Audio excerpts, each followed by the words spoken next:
So, in looking through the backgrounds of the members of the Blue Ribbon Commission, I noticed that many of the members were law enforcement, lawyers, judges, or law professors. Right. If Californians decide to just straight up legalize weed, wouldn't that mean that we would need less cops and lawyers and not more? Not likely. You know, the fact is the law is part of every transaction that we engage in, so the legalization won't make us suddenly need less cops or less lawyers and judges. What it will do is give cops, lawyers involved in the criminal justice system, and judges dealing with those cases more opportunity to focus on other things. Crimes of violence, for example, things that have greater significance. Instead of marijuana possession itself, the ancillary harms that are associated with it, environmental degradation, fraud associated with selling a product that's not quite what you claim it to be, or not as safe as it should be. So we should probably open up a whole bunch of new areas for law to actually step in and do some good in a regulated. It's human interaction, and you will always have good players and less than good players, to be charitable, and the mere process of engaging in interaction with human beings requires for a sort of regulatory framework, even if it's an informal regulatory framework, like a cultural norm. You're going to have a regulatory framework, and generally what happens, especially in the United States, because we lack that cultural regulatory framework, we have to have a legal regulatory framework. Yes, this is a country of laws, that's for sure. And it's laws not mess, what Abraham Lincoln said. Okay, so how did you come to be on the Blue Ribbon Commission? I was invited to become. I had expressed an interest as I learned about it in participating, and that was communicated to them, and they invited me to become a member. And the commission was formed just to study issues of legalization for making cannabis legal. Is that correct? It was the origin of why it was formed. I really can't get into. I know that after it was formed, the stated purpose was to look into, research, investigate all the various issues associated with legalization and the current quasi-legalization of marijuana in the state of California. So we were looking at an industry perspective of the current state, and then projecting into, if it became legal, what were foreseeable issues that would attach to that legalization, and what could be likely solutions to those issues. The group hosted several public forums, including UCLA, Oakland, Garberville, and Fresno. So did these forums prove to be helpful in crafting the recommendations of the commission? Absolutely, absolutely. You know, a lot of people have perfected the art of talking. The most important skill is learning, and listening, and learning. And those public forums provide us an opportunity to listen and learn from people that are in the industry, people that are affected by the industry, people that are impacted by the industry. So it was very helpful, very meaningful, and we learned a lot from the community. The Youth Education and Prevention Working Group came up with a policy brief on their own. So were there any new ideas on how to encourage kids not to smoke marijuana? You know, new ideas. I think there are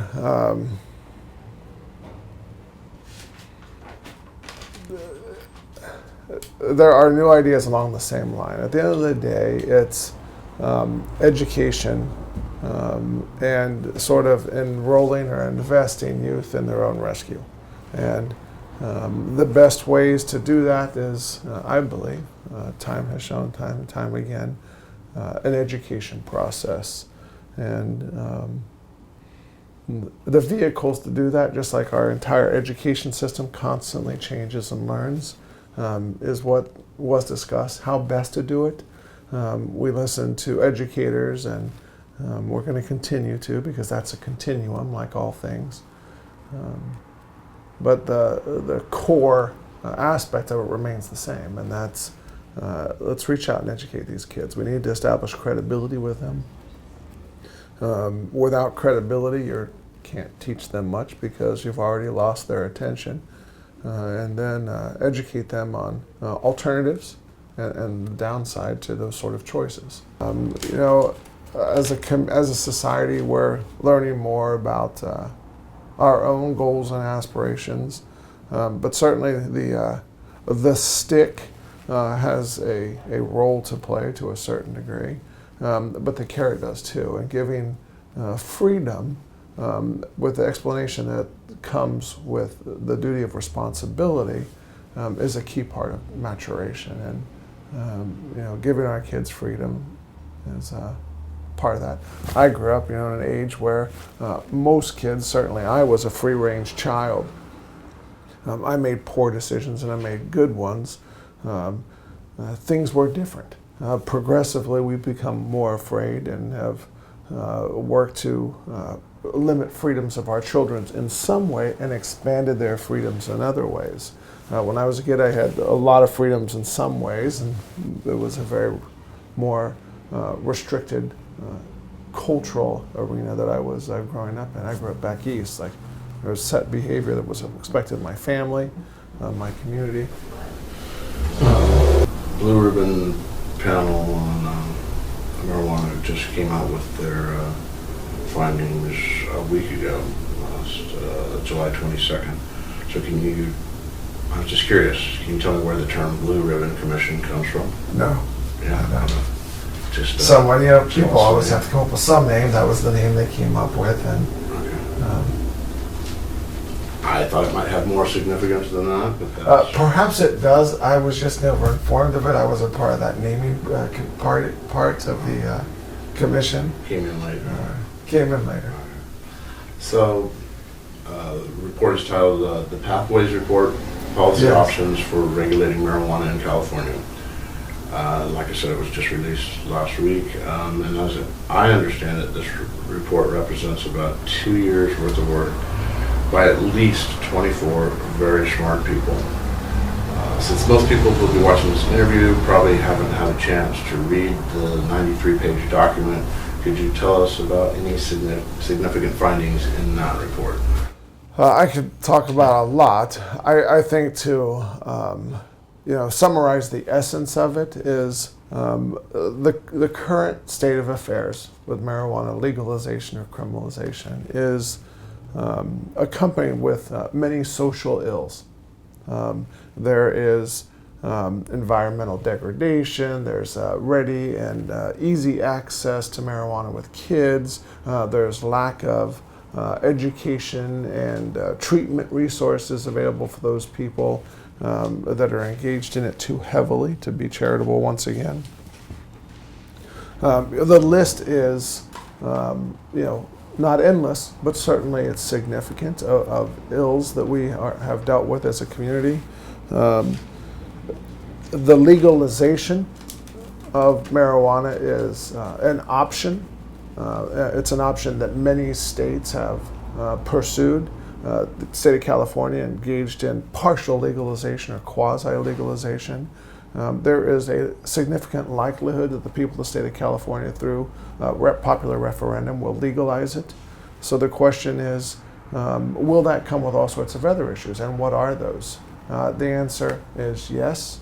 And the next part is there a solution to those problems that will accompany either leaving it status quo, and the answer is yes, or changing it to a legal commodity in the state of California, and the answer to that one also is yes.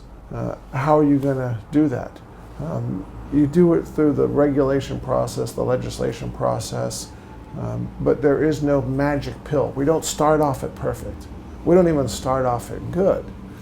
It's a continuum where the first thing is sort of like the Malcolm Gladwell's book on the tipping point, is getting to that point where there is sort of a collective will towards moving from where we are to where we want to be and should be.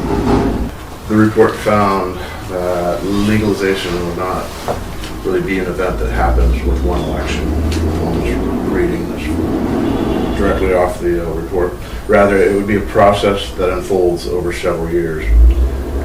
Considering how little work has been done on regulating medical marijuana since the passage of Proposition 215 19 years ago, was there anything in the report that will help get some legislation passed that regulate legal weed? Right. It's not that legalization won't take place overnight, because legalization could take place overnight. A popular referendum could make it legal in the state of California. It's whether all the appropriate and necessary regulations that should accompany legalization will be in place at that time. Oh, yes.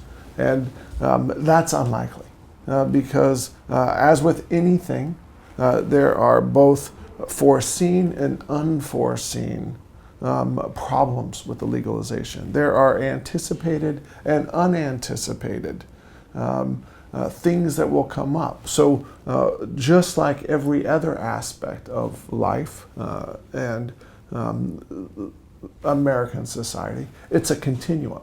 But the first part is that threshold point, that tipping point where we say, what are our goals, where are we going with this? Legalization, if it becomes legal, will be that tipping point.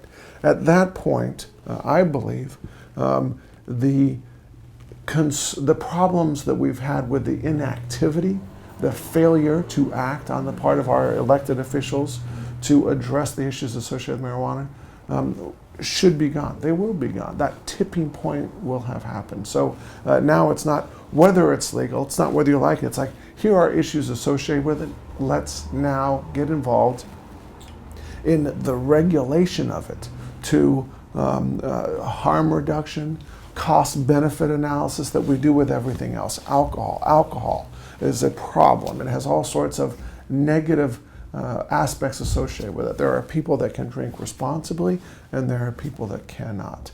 There are people that can but choose not to. There are all sorts of people within those two extremes. And but what we do is we say, hey, look.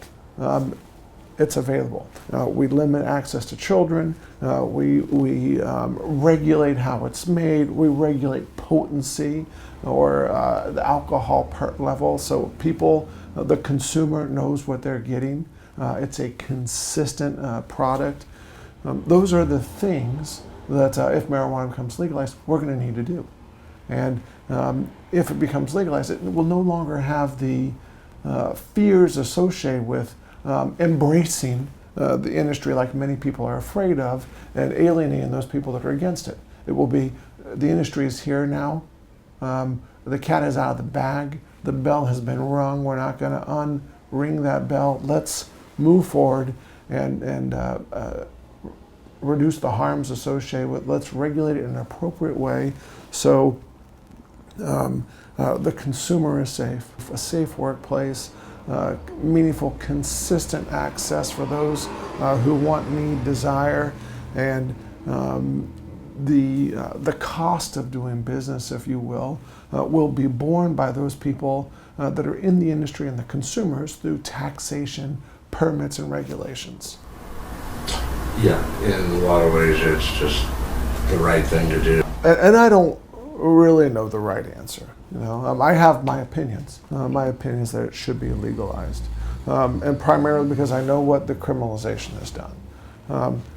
Having said that, I would invite people to reflect on, the transitions that we have made as a society. It wasn't too long ago that engaging in homosexual activity was a crime.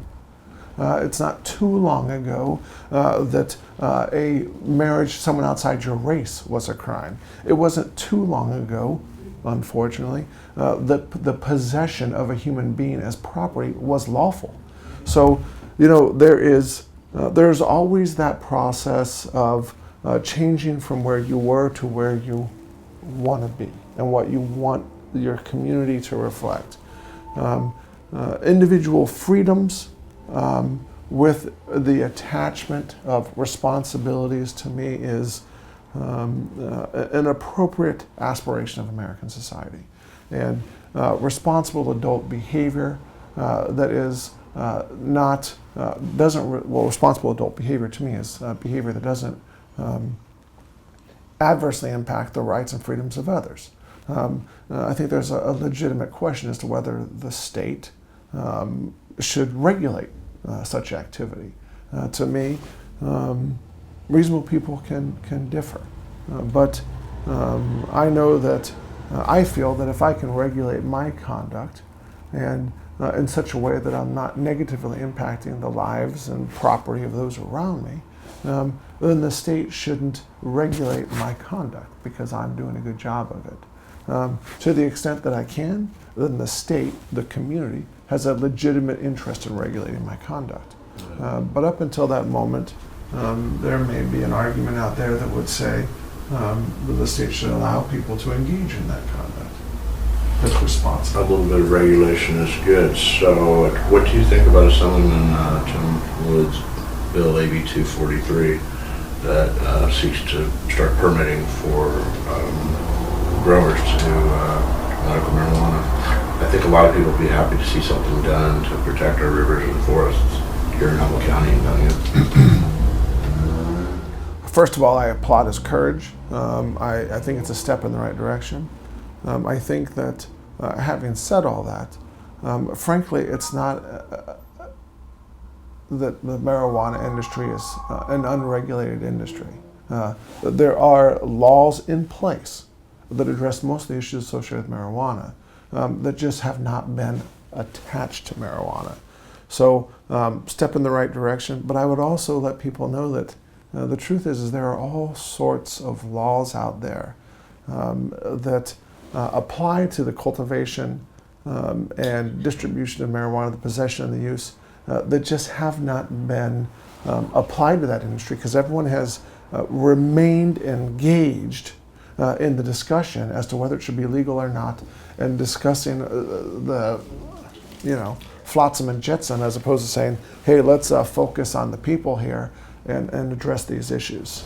To me, I think that's why his bill is so exciting, because it really addresses a specific concern and environmental degradation, and it actually does something about the problem. It's a step You don't in the have right to direction. get involved in all the other issues involved with marijuana. You just take care of one thing at a time, and I think that's a smart way to go. Once again, yeah, I agree. It's a step in the right direction, and it's that step, that first person that leads forward, is what generally gets everyone else moving in that direction. So I read that you worked with State Attorney General Kamala Harris's Smart on Crime Summit in 2011, and now you've worked with Lieutenant Governor Gavin Newsome. Are you thinking about getting involved with state government or politics at all? That was not my motivation in either of those. That's really not where I'm looking. This is my state. This is my home. I care very much about the issues facing my community, my state. My parents sort of raised me with the idea that you give back, and I believe in that. So we had issues with crime in our state, and those are broad spectrum. We have been working at addressing it in one way at any time. It's always fair to say, is this achieving the goals we set out to achieve? And if not, how can we improve upon it? So when Kamala was elected, her aspiration was to look at the problem of crime in a different way. And she asked many people to get involved with her and assist her by engaging in discussion, looking at things that have done differently, bringing education, the health care community to the table, to look at alternative ways of both looking at and addressing crime in our community. And to me, that is a noteworthy goal, and I was happy to be involved in that. It was educational for me. I would tell you that early on they said, well, what group do you want to be in? And DA's like, I want to be in law enforcement, this, that, and the other. And I said, don't put me where I want to be, put me where you need me. And they put me in the health and safety part. I worked with almost exclusively people in the healthcare community. And for months, we could agree on the problem and we could agree on the desired solution or the desired place we wanted to be. But everything in between, we were talking a different language. And progressively, well, there was a point, we talked about the tipping point concept. There was a point where the lights came on for me. And I understood that it was a thought process, a mental, educational discipline of the way we approach problems that was different. The legal and the medical, the healthcare model, they do differential diagnosis. So where I was looking at crime as the problem, they were looking at crime as a symptom. And it was transformational for me and very educational. And I think that it is worth more and more engaging in that discussion, or at a minimum, looking at the problem through a different light and through the thought process of a different discipline. Because it's sort of, we look through a glass darkly, in the sense of we are always looking at this problem and we don't see it clearly. And sometimes just a little different angle can change our perspective entirely. So it was transformational, it was educational. I was glad to be a part of it. I got to work with amazingly fascinating, interesting people in this group, all sorts of different perspectives. I would say probably all of us disagreed with each other on some issue, if not multiple issues. And yet everyone was unified in the desire to work together and come up with a more or less cohesive, common framework within which to work forward and to give input to the community. It must be incredible to work with a dynamic group of people like that. To me, it's always very humbling to actually have the opportunity to work with people, but in my opinion are so clearly at the top of their game. Absolutely. Well, thank you very much.